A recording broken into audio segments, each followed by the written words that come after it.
Hola amigos, nos vemos una oportunidad más que nos da el Señor para hablar acerca de su palabra. La palabra de hoy se encuentra en Marcos capítulo 5 y dice: el endemoniado Gadareno. Vinieron al otro lado del mar, a la región de los Gadarenos, y cuando salió él de la barca, enseguida vino a su encuentro de los sepulcros un hombre con un espíritu inmundo, que tenía su morada en los sepulcros, y nadie podía atarle, ni aun con cadenas, porque muchas veces había sido atado con grillos y cadenas, mas las cadenas habían sido hechas pedazos por él, y desmenuzados los grillos, y nadie le podía dominar. Y siempre de día y de noche andaba dando voces en los montes y en los sepulcros e hiriéndose con piedras. Cuando vio pues a Jesús de lejos, corrió y se arrodilló ante él, y clamando a gran voz dijo: ¿Qué tienes conmigo, Jesús, Hijo del Dios Altísimo? Te conjuro por Dios que no me atormentes. Porque le decía: sal de este hombre, espíritu inmundo. Y le preguntó: ¿cómo te llamas? Y respondió diciendo: Legión me llamo, porque somos muchos. Y le rogaba mucho que no los enviase fuera de aquella región. Estaba allí, cerca del monte, un gran hato de cerdos paciendo, y le rogaron todos los demonios diciendo: envíanos a los cerdos para que entremos en ellos. Y luego Jesús les dio permiso, y saliendo aquellos espíritus inmundos entraron en los cerdos, los cuales eran como 2000. Y el hato se precipitó en el mar por un despeñadero, y en el mar se ahogaron. Y los que apacentaban los cerdos huyeron, y dieron aviso en la ciudad y en los campos, y salieron a ver qué era aquello que había sucedido. Vienen a Jesús y ven al que había sido atormentado del demonio y que había tenido la legión, sentado, vestido y en su juicio cabal. Y tuvieron miedo, y le contaron los que lo habían visto cómo le había acontecido al que había tenido el demonio y lo de los cerdos. Y comenzaron a rogarle que se fuera de sus contornos. Al entrar él en la barca, el que había estado endemoniado le rogaba que le dejase estar con él. Mas Jesús no se lo permitió, sino que le dijo: vete a tu casa y a los tuyos, y cuéntales cuán grandes cosas el Señor ha hecho contigo, y cómo ha tenido misericordia de ti. Y se fue y comenzó a publicar en Decápolis cuán grandes cosas había hecho Jesús con él, y todos se maravillaban. Bueno, este es uno de los tremendos milagros que el Señor hizo cuando estuvo en la tierra, ¿cierto? Todos los milagros que hace el Señor y que hizo son potentes, son poderosos, son tremendos, solo Él los puede hacer.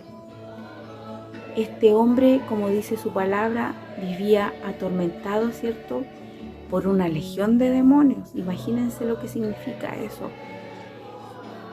1000, tengo entendido yo que una legión de soldados son aproximadamente 1000 soldados.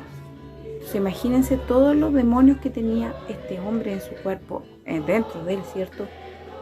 Y bueno, los demonios lo tenían aprisionado, atormentado, encadenado, mas sin embargo dentro de él había su propio espíritu, ¿cierto?, que clamaba por liberación, por libertad. Y ese fue el que fue en busca de Jesús y se arrodilló para que el Señor lo sanara. A pesar de estar tremendamente poseído, dentro de él había algo mayor, en el sentido que tenía esa necesidad de buscar a Jesús, ¿cierto?, para poder ser liberado.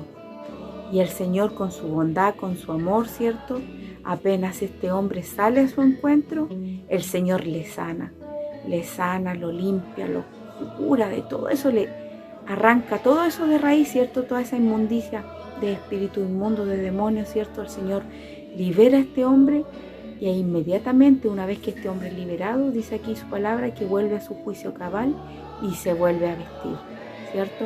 Y todos los que le rodearon y vieron aquel tremenda manifestación del poder del Señor, murmuraban, pero de manera positiva, ¿cierto? Estaban maravillados de lo que el Señor había hecho y empezaron a comentarlo a las demás personas que venían llegando, ¿cierto? Y también a su vez este hombre, el hombre que fue sanado, le pidió al Señor que si podía ir con el Señor, pero como el Señor todo lo sabe, el Señor tiene todo un propósito para cada uno de nosotros, le dijo que no, que él volviera y contara a su ciudad, ¿cierto? Volviera a Decápolis. Él llegó a Decápolis, ¿cierto? Y allá está. Decápolis llegó a publicar, ¿cierto? El Señor le dijo, vete a tu casa, a los tuyos, y cuéntales cuán grandes cosas el Señor ha hecho contigo, como ha tenido misericordia de ti, ¿cierto? Primeramente a su casa, ¿cierto? Cuando el Señor nos sana, las primeras personas en enterarse son nuestras familias, ¿cierto? Cuando el Señor hace la obra, ¿qué es lo que quiere uno cuando el Señor hace un milagro en nuestra vida? Que los primeros que se enteren sean nuestros familiares, ¿cierto? Y después uno empieza a dar testimonio en la iglesia, ¿cierto? O cuando va de visita a otra iglesia, a dar testimonio, ¿cierto? De las grandes cosas que el Señor ha hecho con cada uno de nosotros, porque hasta el día de hoy el mismo Señor, el mismo Dios que sanó a este hombre, es el mismo Dios de nosotros. Por eso que es tan importante predicar el Evangelio, para que las personas que se conviertan al Señor, que busquen al Señor, sepan que para ellos nada es imposible, que todo tiene solución, que pueden ser sanados de cualquier enfermedad, de cualquier espíritu inmundo. Puede ser una enfermedad física o espiritual. Para el Señor nada es imposible. Nosotros podemos ser sanados de cualquier cosa, nada es imposible para el Señor. El Señor en esta hora nos recuerda ese maravilloso poder que tiene y esa misericordia y ese amor que tiene para cada uno de nosotros, para que si nosotros le buscamos, el Señor siempre va a querer sanarnos, ayudarnos. Y si por algún motivo el Señor no te ha sanado de alguna enfermedad, de alguna dolencia, es porque el Señor tiene un propósito para tu vida, pero no es porque el Señor no quiera sanarte. El Señor para todos tiene un propósito y un proceso. Tarde o temprano el Señor va a obrar en tu vida de acuerdo a su voluntad, de acuerdo a su perfecta voluntad, no a la voluntad de nosotros. El Señor es maravilloso, el Señor es grande y poderoso, porque todos tenemos, ya sea espiritual o físicamente, si no estamos enfermos nosotros, tenemos un familiar enfermo, ¿cierto? Y siempre estamos orando para que el Señor haga la obra en nosotros o en aquel familiar, ¿cierto? Pero nunca debemos perder la esperanza, porque para el Señor no hay nada imposible. El Señor a mi madre la sanó de cáncer hace 8 años, que la sanó de cáncer y ya ahora no tiene absolutamente nada.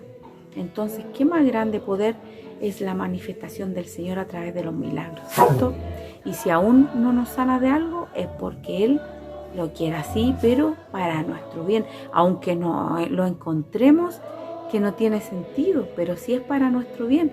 El Señor todo lo hace para nuestro bien. Nunca va a ser para perjudicarnos. Y si algún día nosotros no somos sanados, es porque el Señor lo permitió por algo. No debemos ser malagradecidos con el Señor. No debemos ser malagradecidos con el Señor, porque el Señor lo único que quiere es el bien para nuestras vidas. Así que hasta aquí la palabra del Señor y nos vemos en una próxima oportunidad. Espero que mediten en la palabra, es en Marcos 5, el de endemoniado gadareno. Que mediten en la palabra y se centren en pensar que para el Señor nada es imposible y que todo tiene solución para Él. Lo único que tenemos que hacer es buscarle y orar, leer su palabra, congregarnos, también alabar su santo nombre, también ya sea en la iglesia o en el hogar, pero siempre estar alabando al Señor en las luchas y en las pruebas y en la bendición. No solamente en la bendición, tenemos que alabar al Señor en todo tiempo. Así que hasta aquí y nos vemos en una próxima oportunidad, si nuestro Padre Celestial así lo permite. Que estén todos bien. Bendiciones. Amigos y hermanos, una corrección. Una legión no son 1000 soldados. Son desde 5000 a 6000 soldados. Así que hago esa corrección porque no recordaba, ¿cierto?, la cantidad que significa una legión. Y una legión es aproximadamente, ese es el aproximado porque lo verifiqué a través de la información. y pueden ser hasta 6.500, pero lo normal son entre 5.000 y 6.000 soldados. Eso quería aclararlo de acuerdo al texto bíblico que acabo de leer. Bendiciones.